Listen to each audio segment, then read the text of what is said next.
Pria gondrong bernama Herman alias Ustaz Gondrong telah diamankan polisi usai video praktik penggandaan uang viral di media sosial.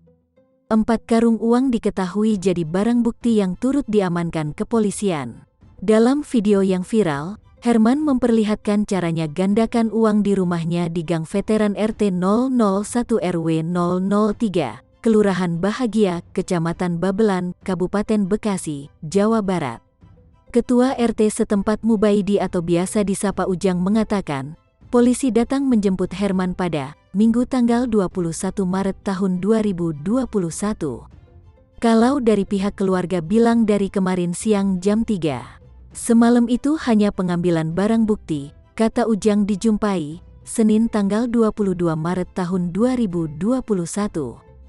Dia mengaku tidak menyaksikan secara langsung proses penjemputan Herman.